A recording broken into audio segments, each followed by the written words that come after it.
Hello everyone, welcome back to the channel and welcome back to another indie show review. We're once again going back to the world of Barrie Wrestling. I'm Dan, DP Dupreezy, but as always, it's not just me here.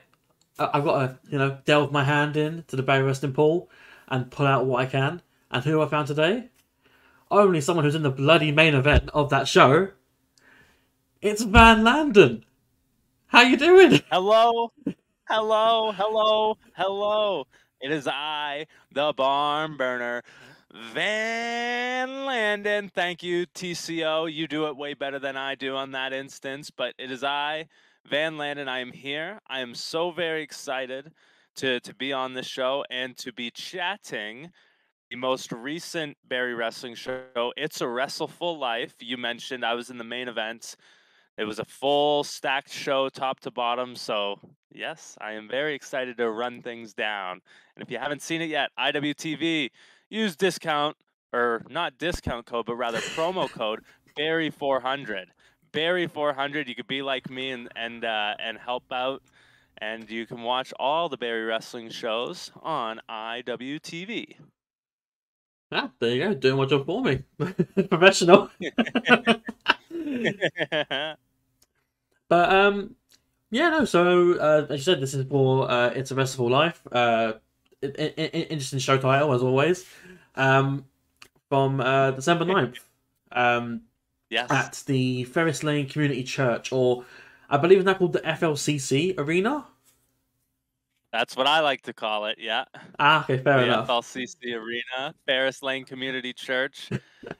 Tomato, tomato, as some would say. Yeah, potato, potato, tomato, tomato. Let's make the whole thing up. So obviously I spoke before to Mike Jeffries and to Tyler from Counting It Out with Mike and Tyler.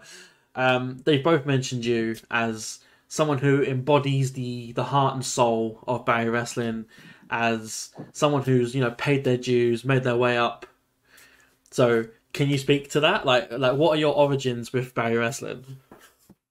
My origins are pretty crazy. I mean, this is essentially one of the very first independent wrestling promotions that I started to regularly attend as a fan growing up for me. And uh, prior to that, I had already known what my goal was. My goal was to become a wrestler. So after, being a fan for a little bit, right away, I jumped at every opportunity I could to help out with the shows.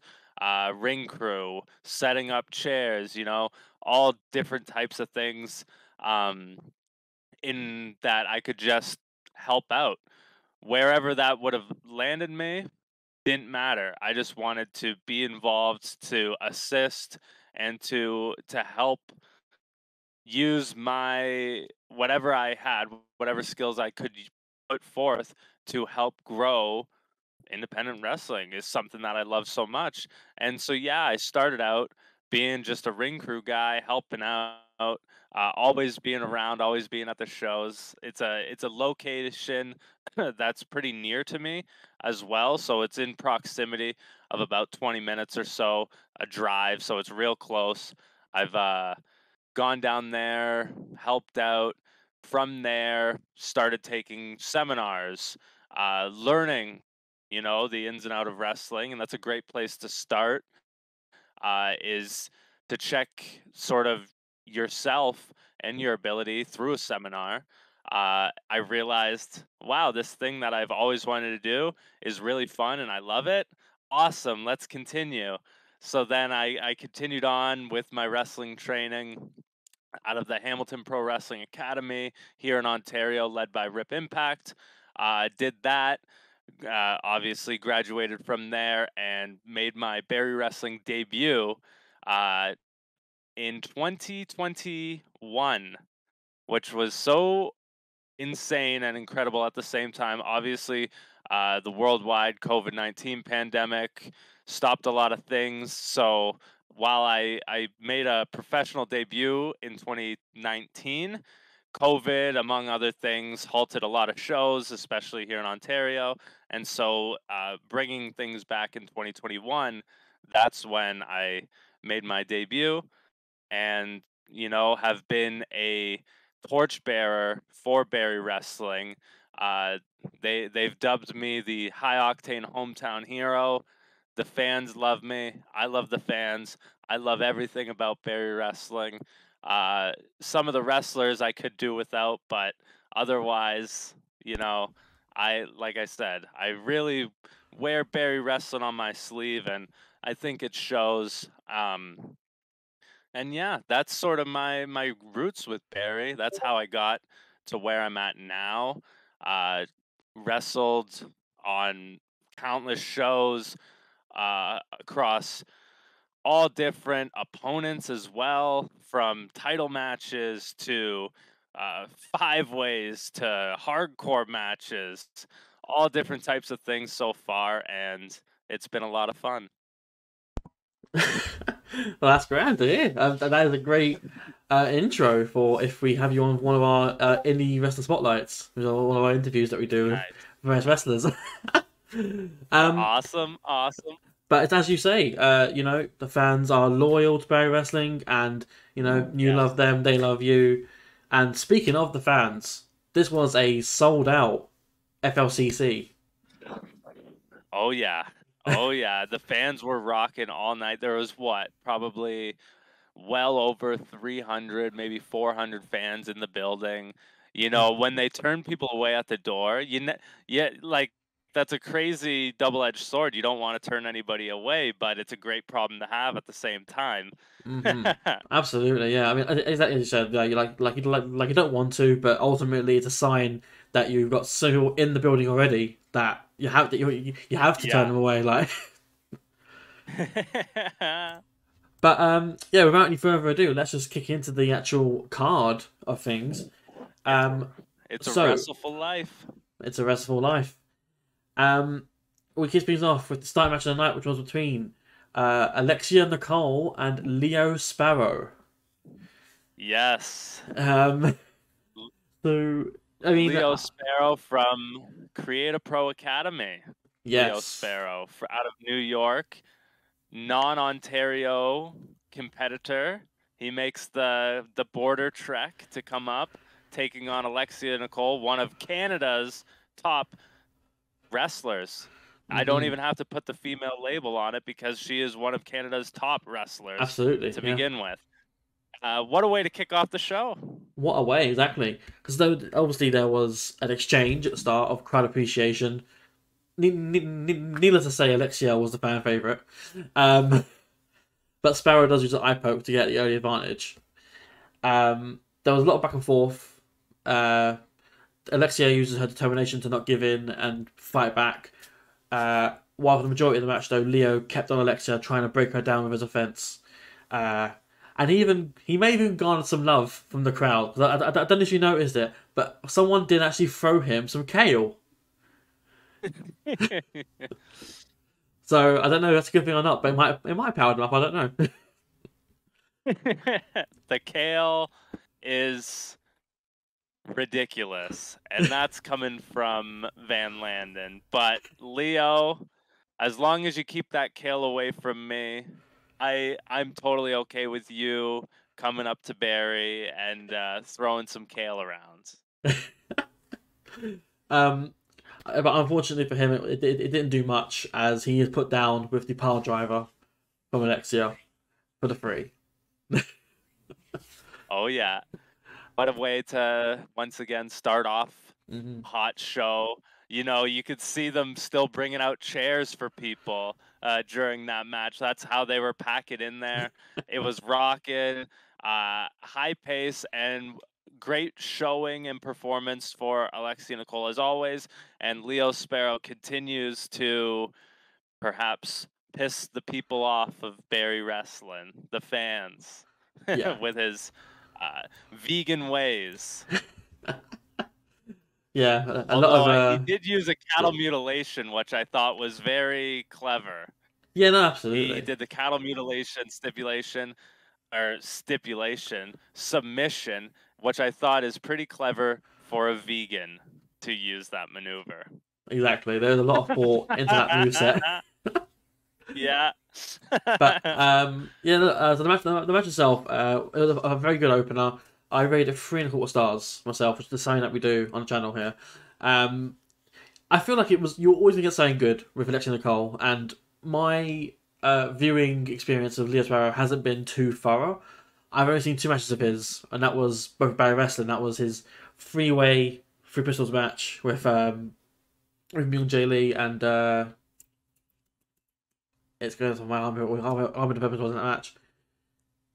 I can't remember, but it was that match, the Triple Threat, and then also this one here. He impressed absolutely. He showed his wrestling acumen. But he did show that he probably needs to, consume or inhale a bit more spinach before he gets to the ring. After all, Popeye didn't take his, during his escapades, did he? So, um, Yeah, I like that. Eat a steak stick, man, Leo Sparrow. but yeah, that was the first match of the night. Like I said, like I said here, very good opener to get things off and got the crowd going and ready for the next match, which was I want to say a downward spiral for the crowd, at least at first, anyway. Because how comes top tier talent. Clay Wilson, the new, de facto leader, and Australian Takeover, Kaz Jordan and Julian Ward, taking on the team of Johnny DeLuca, Mikey Jenkins, and Uncle Custom. Uncle Custom. We love the ring truck crew. I'm a big fan of Johnny DeLuca. I teamed with him a few months back in Barrie to try to take down Vision. Unsuccessful, but I digress. The ring truck crew, it's great to see them. I believe this is their first tag team appearance in a Barrie Wrestling ring. So it's very cool for them to be showcased. Although Uncle Custom, no stranger to a Barrie Wrestling ring, as part of a tag team with the notorious TID, used to run roughshod all over Barrie. Although the top tier talent, personally, not a fan. Don't really like those guys' motives. Kaz Jordan, Julian Ward, Clay Wilson, the loudest people in the locker room. I can honestly say the loudest people in the ring, and nothing that they say is ever any good. So I was hoping for, Uncle Custom, Mikey, Johnny to put some boots to these boys, but unfortunately, I'll let you get to it. Yeah. But before we get to there, shout out to Uncle Custom and Mikey, who have their names written on plain black vests. It's just like Uncle Custom and what is like Mikey J. Yeah. Oh yeah. So random things. I thought I recognized the name Uncle Custom, but I couldn't remember why. And it turns out he's been wrestling since 1996. Uncle Custom. That's amazing. He's coming on like nearly 30 years in the business. Like, To be honest, that's a statistic I didn't even know. So that's awesome, and thank you for letting me know that. no worries. I mean, this is something I thought was quite interesting, and yeah, he's been around for a while. He's definitely got the experience. Oh, But, for sure. the match itself, obviously, DeLuca was the speedster, hitting both members of ATO with speed and quickness, while Custom and Mikey brought more of a brawl style, punchy style to the match. Of course, though, Clay Wilson and ATO do eventually win with the trip down under, followed by a top tier elbow drop from Clay. Not the finish people wanted. Not the finish I wanted, sadly. I rated 3 stars though. It was a fun match. It was fun to see Uncle Custom getting the reaction that he did because he came out. The crowd were like they were electric. They saw that they heard the music. They saw him come out. They went mad. That's typical reaction when Uncle Custom, Mikey, or even Johnny DeLuca's growing there too now.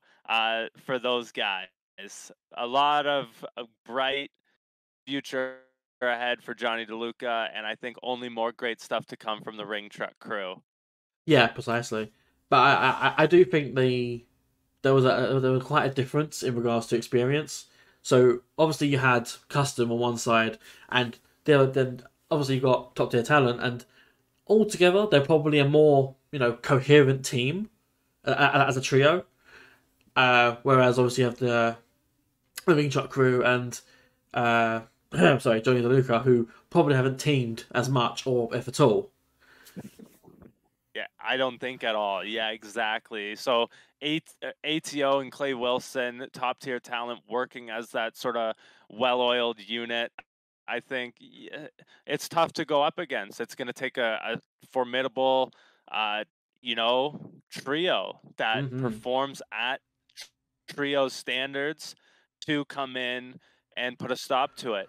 And I want to make mention as well, Jax Williams, who is the sort of fourth member, another wild card of top tier talent, and John Atlas. What's going on with John Atlas? So there's a lot of speculation going on with top tier talent at the moment. However, I mean, if they want to infight with each other and keep that business to themselves, good riddance. Keep those idiots away from Van Landon. That's all I gotta say. Fair enough.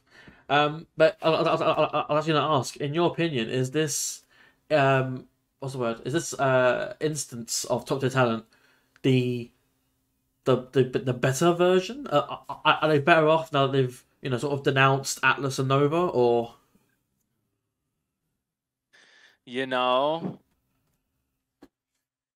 I've wrestled Clay Wilson a lot of times, and I can be man enough to sit here and say that I'm sure the percentage skews in his favor for more wins. I know how tactical Clay Wilson can be. Mhm.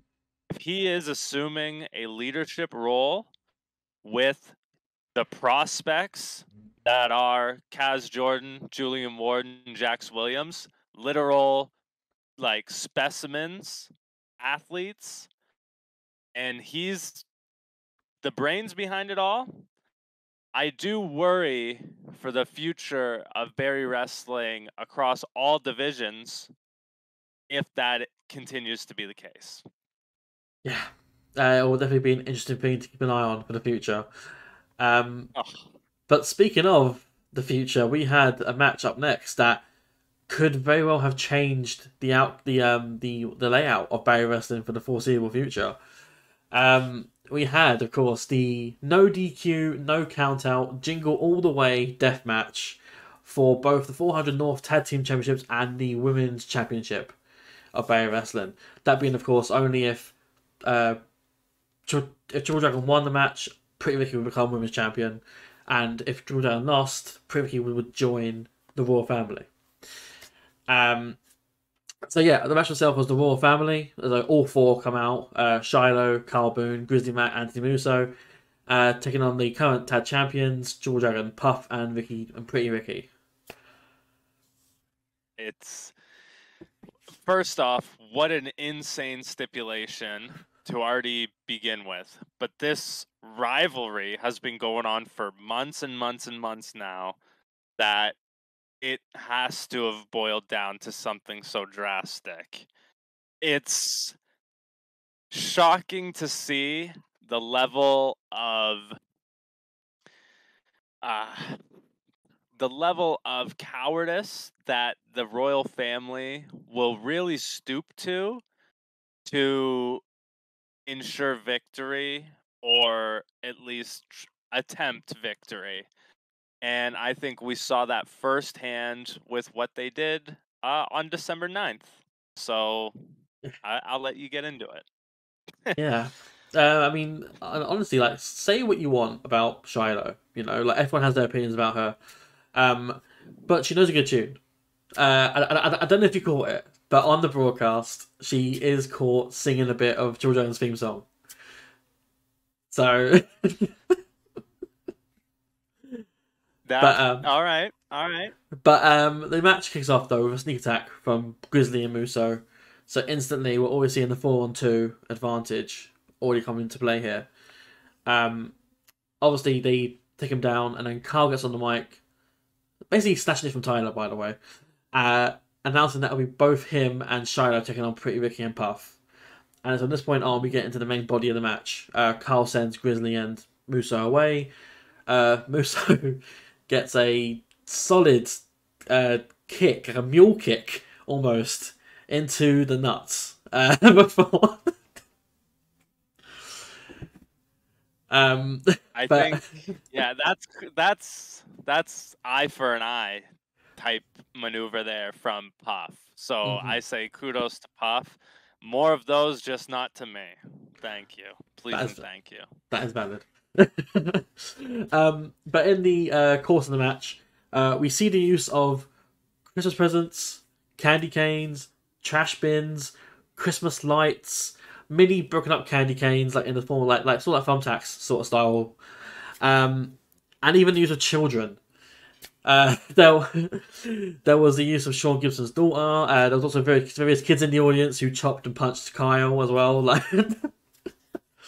everyone's getting involved. Some of the stiffest shots all night as well.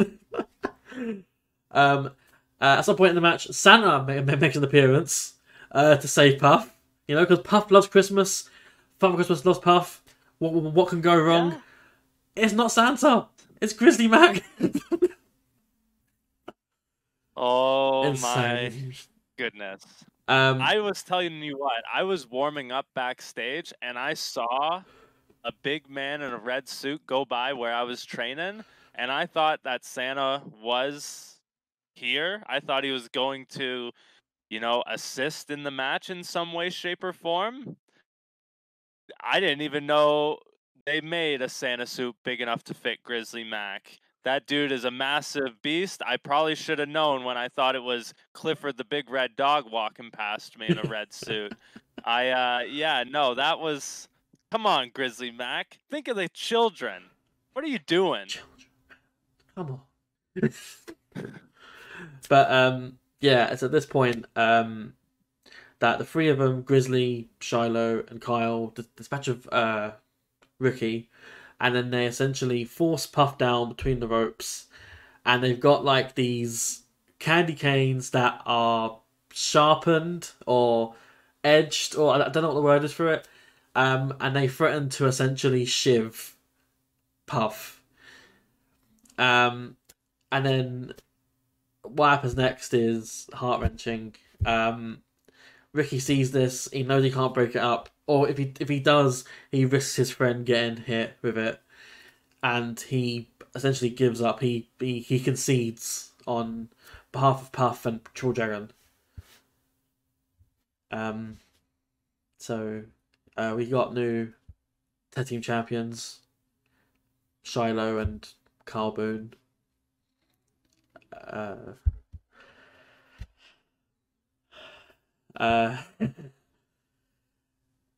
mean, what do you say to first off, Ricky, my heart goes out to you. I would have made that same call. I completely get where you came from. I know how heartbreaking and how devastating it must have been to do that. I know Puff, I know he's probably feeling this effect too, this emotional after effect. I know the fans went home, at the end of the night. I heard them in the parking lot talking about it. They still don't know what to think of it. To think we could have had Pretty Ricky as the new Barrie Wrestling Women's Champion, and we do not get that now, breaks my heart. And also, new tag team champions, Ricky's a part of the royal family. What does that mean? What does that look like? 2024 is right around the corner, and Pretty Ricky is in the royal family. Yeah. I don't know what to say. I just hope there's some sort of way he finds a way out of there. I don't know how, but yeah, it's just so bizarre.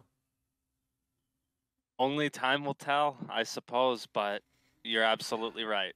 Ricky, I'm sorry, buddy. But yeah, as we look at the this dawn of a dark age now in the in the tag division, um, Ricky apologizes to Puff, and they embrace one, perhaps for the last time, as a team. Um, but yeah, I rated as 3.5 stars, which is I really enjoyed the match itself. It's just the ending was not the best, emotionally anyway. Um, Yeah, I hear ya. I hear you on that one. and just when you thought they leave, we're done. No, the no more Raw family tonight. Out come Grizzly Mac and Nancy Musso again. They come out and they basically announce that Jesse V is not going to be here tonight. Uh, apparently it was meant to be Grizzly Mac who was challenging him for the world title tonight. On the December night, sorry, and yeah, they just couldn't. He wasn't there, so Grizzly demands the title belt be awarded to him. Um, Obviously, then Musso comes into it. He says, "Because we slashed his tires," and it's like, firstly, while it's wrong, you don't just openly admit to it. True. Yeah. But it's not how it works. You can't just demand a title because someone's not there. I don't know where these guys get off doing this stuff. They tried the same stuff with Kyle Boone with the Barrie Wrestling World Title. Now Grizzly Mac's trying to do the same thing. Could you imagine if Van Landon just went to the ring, ripped the microphone out of Tyler's hand, and said, "Hey guys, I'm demanding every title here in Barrie Wrestling because nobody else is here. Maybe that's what I do. Because I live so close, I will go on a day when I know no one will be there, set up the ring because I know how, get into the ring, have somebody film it, cut a promo and say, hey, I want all the titles. Nobody's here to defend them. They're all mine now by proxy." Come on, royal family. Where's the logic in that? Where's the logic in that? I don't know why they continue to try to do this or try to get away with this type of stuff. But yeah, no, you guys are goofballs. And Musso, it must be the buffalo in ya. Why would you admit that? I'm sure there's a police report or something out for slashed tires at Jesse V's house. And Musso, you're on camera admitting it. You guys are buffoons, but yet the royal family just won the tag team titles. What is going on? I think it's probably an important thing to note that probably not even Grizzly, that's made this Musso is probably not the sharpest tool in the shed. Oh, he's made some questionable decisions. Remember the wedding? Yeah. He's done some strange stuff, that Anthony Musso. So yeah, I mean the wedding, I feel like he was drunk then, so I can kind of excuse the behavior a little bit, but True. but yeah, so moving swiftly on from whatever that was, we go on to that match of the night, which was between the other half of Vision, Rajan Hasha, and what was supposed to be Gabriel Ferraza, but he's not well, so he can't be here. So they found a replacement. Initially, I thought it would be Jesse V, just randomly. I thought, like, oh, he is here. He walked to the arena. But no, it's not Jesse V. It is Russian Hasha against Boris Krobos. Now, I'll ask you what I asked Tyler. I'll ask you before what I asked Tyler before. Do you know the surname? Do you know why he's called Krobos? I do not. So I could be wrong. I'm not spoken to him. I don't know, but I'm assuming because his tights, his wrestling gear, sorry, it shows colorations from 2 different flags in Europe, and that being Croatia and Bosnia. So Bosnia Herzegovina. So I'm assuming he's from both of those countries, in some, You The know, tendency. I know, I know he's Croatian, so I've never heard him, but that makes way too much sense for that to not be true. You don't put flags on your gear if it's not something. Hmm. So that's actually brilliant, and I am once again, Uncle Custom's been here since '96, and Boris Krobos is from Bosnia and Croatia. Today's years old, folks. Obviously, it's not gospel. I don't know for certain. But Fair. um, but no, it is Boris Krobos. He's no longer shackled now by the pressure of the binds of the Kempenfest Cup, which was taken by Clay Yeah. Wilson, who we might also sort of back to it. Clay Wilson has got a title shot as well at any title at any point in the. I think is it in the year? I believe it's till the next cup, so yes, so 1 year. So that's insane in itself. Another wild card up Clay Wilson's sleeve. And like we mentioned earlier, he's got three of the most jacked, youngest prospects under his wings, it seems. Yeah, but the match itself was between Rajan and Boris. He's going by his new name for this match, which is El Diacro, which was obviously a play on El Diablo, Fuerz's moniker. And he does do the horns, that's like the horns, like like Fuerza. I was seeing that. Yeah, he does try to enter the ring the same way that Fuerza does over the top rope, but he couldn't do it. He, Boris, he's a silly cat. And every time, I'm in that locker room, I go and I chat up Boris, and he always says something that will just make me laugh. Boris is a good guy. I have his back. I would look out for him. I didn't realize he was answering Rajan Husher's challenge. I could have gave him some pointers. For starts, I would have said, "Hey, maybe let's have a little less fun with it because Rajan Husher is a vicious animal, as I know I wrestled him the month prior, and I've wrestled him a bunch of times."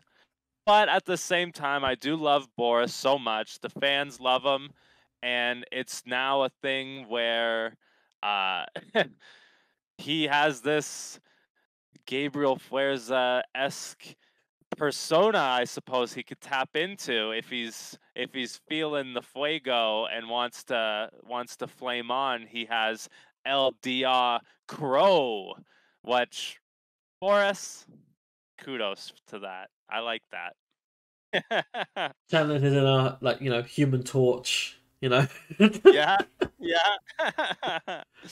He's like, Diacro. He's like, that's how he turns, he transforms into. If only the result was different, I would say, hey, keep fueling that flame. um, but yeah, unfortunately for Boris, Rajan does win with the final. I don't know what it's called. It was like a mixture of a final cut and a crusher. I'm not entirely sure what it was or what it's called because I've never seen it before, so I'm not too sure.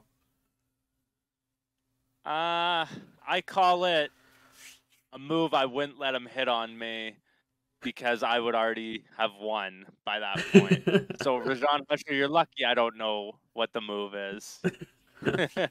I mean, you can speak to that because you did beat him last month, so. I did. I keep that move away from me. Sorry you had to take it the hard way, Boris. I rated the match 2.5 stars. It was made on short notice, and I feel like it was slow in certain places. But that's through no fault of the competitors. I think it's because of the short, the short notice nature of the match. I feel like maybe Rajan wasn't ready for it properly, and neither was Boris.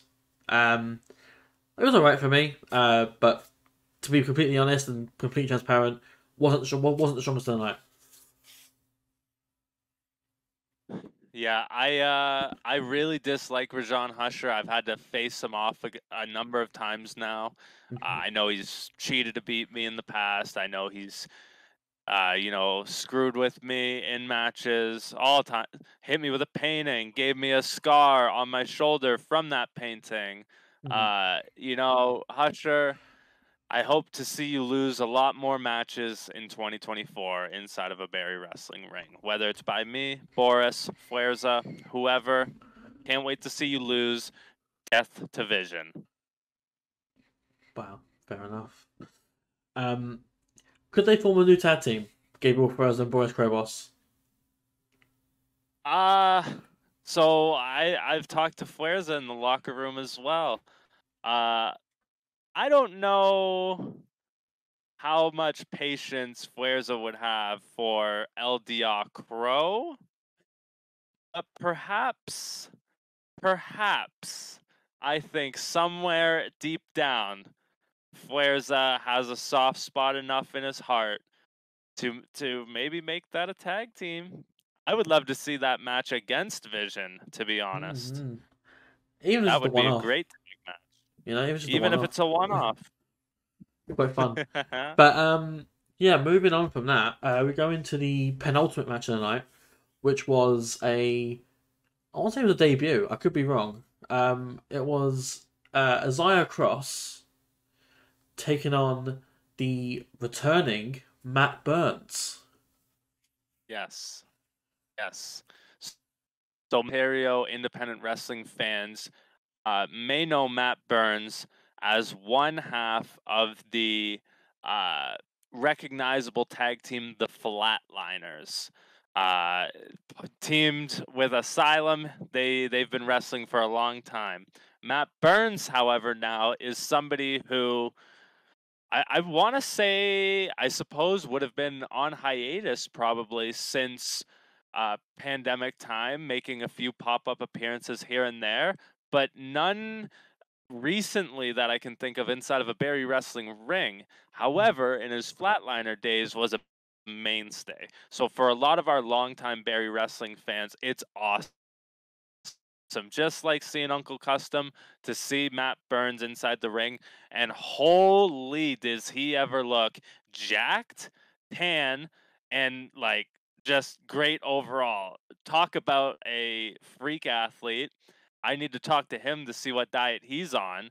And then Isaiah Cross, not a debut, as he is actually somebody who I've had issues with in the past inside Barrie Wrestling rings. But Isaiah Cross, I don't think there's anybody taller than Isaiah Cross in Barrie Wrestling. The dude is Psycho Sid levels of an athlete, massive man, can move, and yeah, you get these two big dogs going at it, and it's a hoss fight through and through. Mm-hmm. And you know, Matt Burns is doing dives and coming off the top rope stuff too. So big guys that can move is something I sign up for every single day of the week. And Mm-hmm. yeah, those two beat the out of each other. Yeah, exactly. He like Isaiah Cross makes Grizzly Mac look like a normal sized man. Like Yes, yeah. it's insane. Um, but yeah, like I said, like Matt Burns throwing out these bloody, these topes or these, suicide dives and whatever, and you think he wouldn't have to do that if it wasn't against someone as tall as Isaiah Cross, someone who wasn't as Yeah, big as him. like from experience wrestling the giant that is Isaiah Cross, you have to chop him down like a tree. And I hit him with axe handles to chop that tree down, but you have to get creative to knock down a big man like that. It's not easy. It's not an easy thing to do. If you shoot for the legs and he grabs a hold of you, it could be done like that. Hmm. Like you have to get creative. Luckily for Van Landon, I was way faster than him,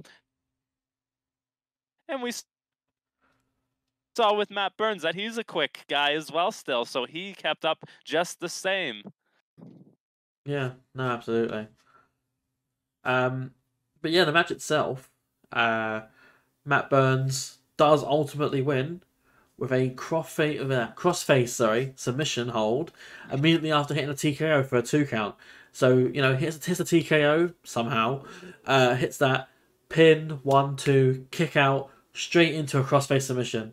No letting up, no showboating, no, oh no, what's going on? Like, there's nothing like that. He's like pure, just straight into the next move, submission, tap out victory. That is how you do it. Focused performer, I would Mm-hmm. say. Absolutely. He's got a goal. He knows that goal, and he knows how to get there. Honestly, I could probably take some tips from that level of focus. So, yeah. I get way too into my own zone sometimes. Mm-hmm. Well, that's absolutely okay. Um, Yeah. I rated it 3 stars. Very fun match. Like you said, very much of a hoss fight. If you like two, bigger men, battling it out, to use the colloquial internet term, slapping meat. Like if you like Yeah. that, then this is the match for you. Um, I liked it. It did feel kind of short. I don't know if time sort of flew by, if it was or if it was a short match. I guess if it being Burns' return match, it might have been a bit shorter, so not to as maybe feature ring rust too much. But it is what it is. Yeah.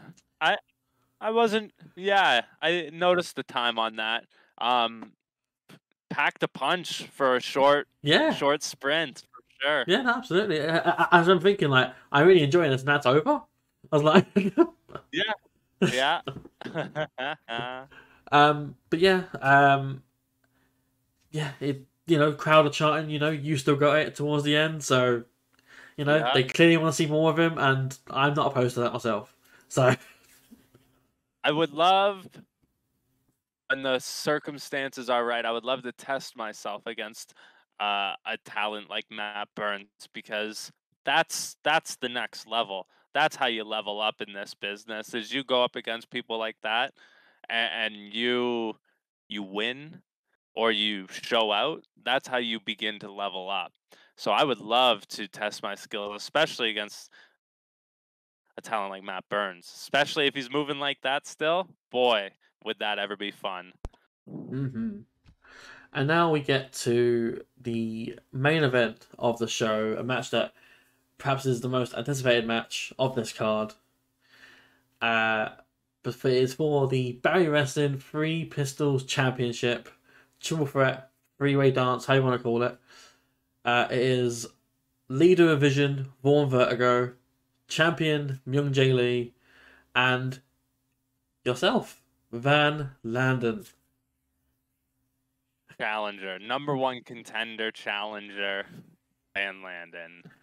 I mean, fans, if you haven't seen it, I encourage you to go out of your way to see this match.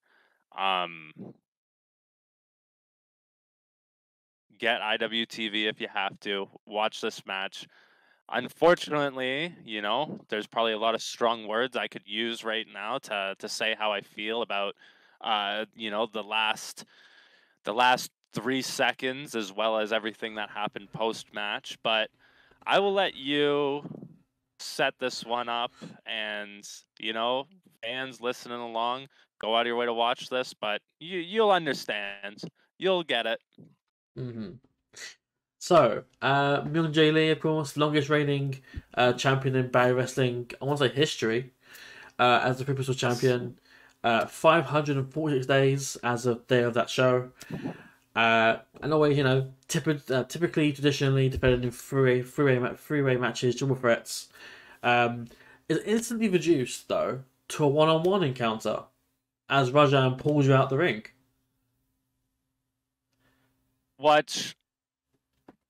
So obviously triple threat rules means there's no disqualifications. I considered bringing a weapon to the ring with me in an event like this. I'm happy to say that my idea didn't go to complete waste. So yeah, so I didn't know if Rajan Husher was going to be present when the match started. Of course he was, and I probably should have expected him to be. And right away that yanks me out, and we fight all through the back of the arena, and that weapon that I almost brought to the ring, I smashed him in the head with it, and it was very satisfying. I'm sorry that there was no cameras to catch it, but at the same time, like the mental picture in my head of me just smashing, that gave me some satisfaction. That gave me whatever just I needed to go keep fighting. But those, of course, they had an attack like that planned because Von Hmm. Vertigo wants to avoid me. He's continuing to try to avoid me. He tried his best in this three-way match to avoid me. He has his goon, Rajan Hasher, pull me out of the match. Whatever. I hope your head is not okay, and I hope that you are in pain, Rajan Hasher. I hit you with a steel chair. At least it's somewhat paid off for you backstage. Um, so yeah, you come back, have been victorious over Rajan. The cameras don't really catch you coming back. All you see is you coming back, and you get onto the stage, you fall to your knees. So it just looks like you're like sort of like a Braveheart scene. Like it just looks like you're like that's all how it came we, across. yeah, I was already pretty shook, and I felt like I didn't even wrestle, if that makes sense. Like I, because the bell rings, and I got ripped out of there. We fight through the back. He throws me into the wall. We're fighting back there. Eventually, yeah, that's when I cracked him. And yeah, I was already exhausted. I went from like legitimately having a borderline like street fight Hmm. with somebody else to then have to go focus to refocus. Actually, that's probably when I lost my focus. I had to then refocus. It was the whole dynamic was already so tough. I thought it was going to be one on one. Von Vertigo claims his way into the match. My I'm so emotionally angry towards Vision, both members. Myung Jae Lee, I had no issue with. I was ready to compete. I was ready to have a competitive, respectable match against. And then we throw in the variable that's Von Vertigo. Yeah. And so to keep focus in a match like that is so, so tough because with every ounce of my being, I want to go strangle Von Vertigo or at least do whatever I can within the ref's discretion to try and win and hurt him. Myung Jae Lee, on the other hand, I don't have that same ill feeling toward. I know I have to wrestle him, but I'm not as, I guess, what would that be? Targeted on him? I wasn't as Yeah. targeted on him, which left me pretty susceptible to a lot of his offense, which I realize now that Rajan Husher, that whole distraction plan made me so angry that I just was seeing red for Vertigo again. Yeah. And then that's when, oh man, when we dissect something like this, it's really easy to say, well, what if, and I would change this and stuff like that. But Hmm. you guys right now are, and I hope Vision and whoever is against me don't watch this, because this is my game plan. You guys are with me right now. We're figuring this out. I'm going back to the drawing boards. I want that title. I want to get my hands on Vertigo and Young Jay Lee. I'm pissed at you now too. So there's a lot of things going on, and I'll let you continue. This match oh, was it something? It was, yeah. So we do get a bit more into the match. We get double poetry emotions from both Myung Jae and yourself on Vaughn, taking turns to be the guy that had the knees to jump on to hit moves. Um, it leads to a confrontation as both of you attempt to pin Vaughn, and that is the start of the dissension that you see between the two of you, which is natural. It's a three-way match. It's gonna happen. And I told him too when we were pinning. I said, "Come on, man. I said, it's my time to win this belt. And of course, when you're the longest reigning champion, you want to keep that reign going for as long as it can, so people can't just easily beat that record. So I see where he's coming from. You know, I would have did the same thing. I did do the same thing. I tried to pin him, so I don't fault him for that. I'm not mad at him for that. That's competition. Yeah, no, fair enough. So you're hit from you're hit with a sort of 1916 sort of flatliner sort of move. I don't know what the right word was for it. After that though, out comes Rajan again. He's back out to help Vaughn. And then Vaughn nails Myung Jae with the title belt. And you know, he goes for the pin after hitting him with the belt. And then you make the save last second, pull the ref out.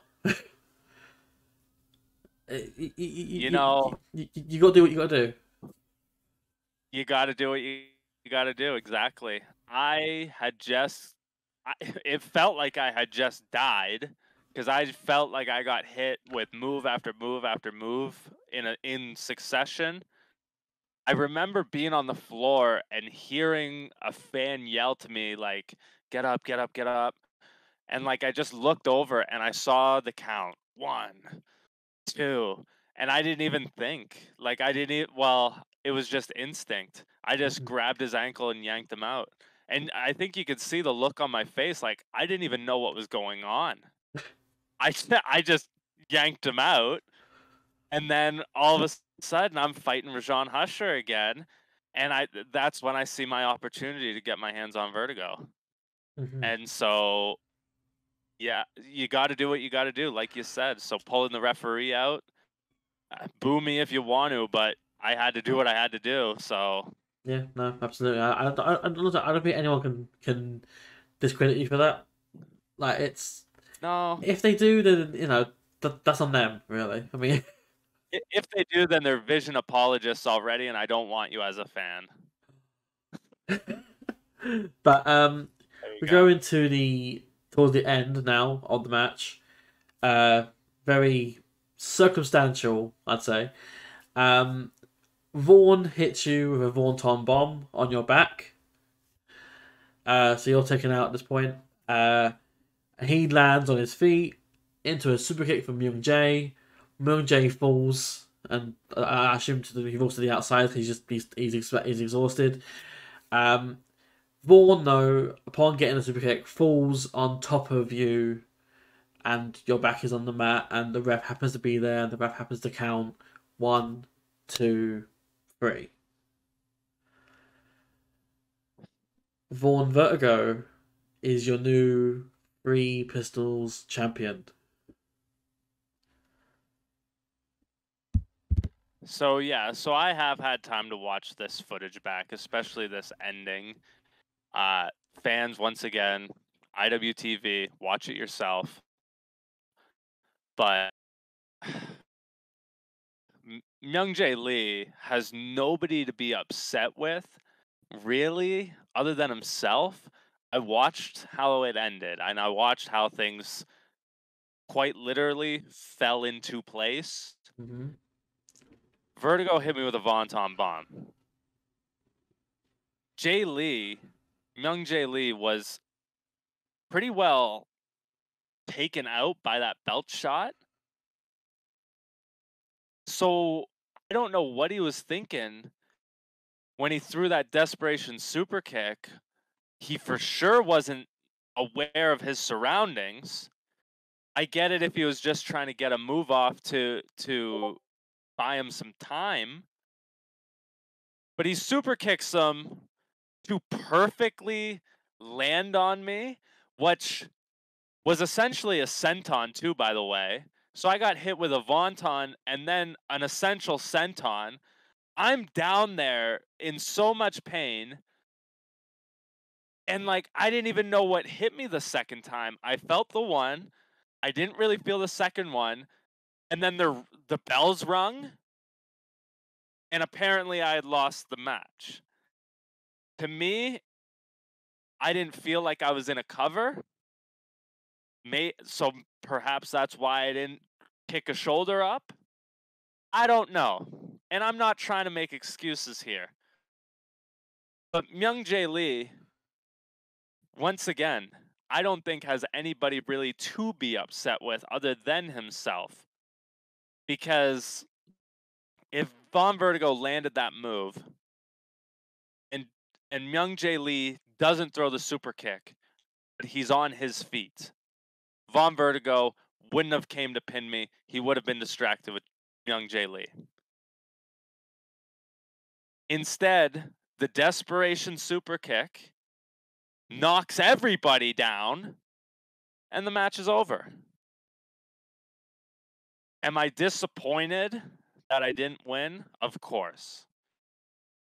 And I'm sorry to the Barrie Wrestling fans who I know were very much hoping and expecting me to win. Am I disappointed that I let Vision get this? I'm not even going to call it a victory over me, because if they're celebrating that, that just goes to show just how, evil of people they are, that they would celebrate a fluke victory like that. Von Vertigo, if you have any ounce of respect in you at all, we would run this match back, all three of us, and decide once and for all, and you keep Rajan Husher out of it. I want a shot one-on-one against you. Lock us in a freaking cage. I don't care. Myung-Jae Lee, what you did after the match wasn't called for. And, I guess we aren't cool anymore, Myung-Jae Lee. I thought we were. Could have just had a match and been cool, but you kicked me in the balls and then you pile drived me. I thought injured my neck. Luckily, it is okay. I thought injured my neck, but I'm going to be busy for these next few months. 2024 is going to be a big year in Barrie Wrestling, and Von Vertigo, I'm going to get my hands on you. Myung-Jae Lee, I'm going to get even with you. Rajan Husher, I'm going to continue to beat on you.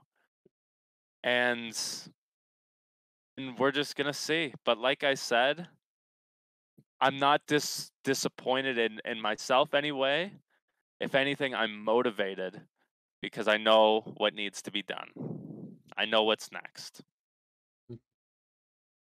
And speaking of what is next, of course, we have the upcoming show, Wrestle Epic in January.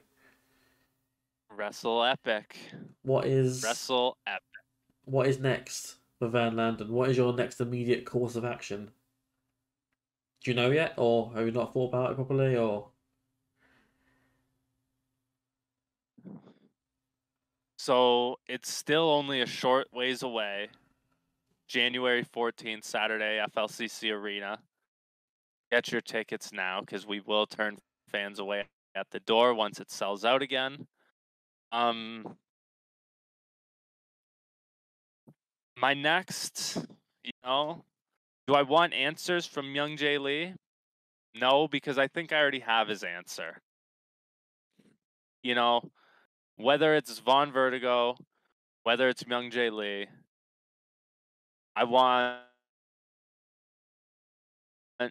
to get my hands on either one of them. And you know what, Von Vertigo, you have the Three Pistols title. Just don't leave it on some European vacation you go on. Don't leave it when you're traveling to Vancouver or BC or the United States. I know you're a world-traveled wrestler. Just don't be too jet-lagged when you come back to Barrie and the high-octane hometown hero rips it out of your hands. Just saying. Myung-Jae Lee, let's do what we got to do. You wanted a fight, and you're getting one now. So whatever we have coming up next, January is my birthday month, so we're ringing in the good old age of 26 with some violence.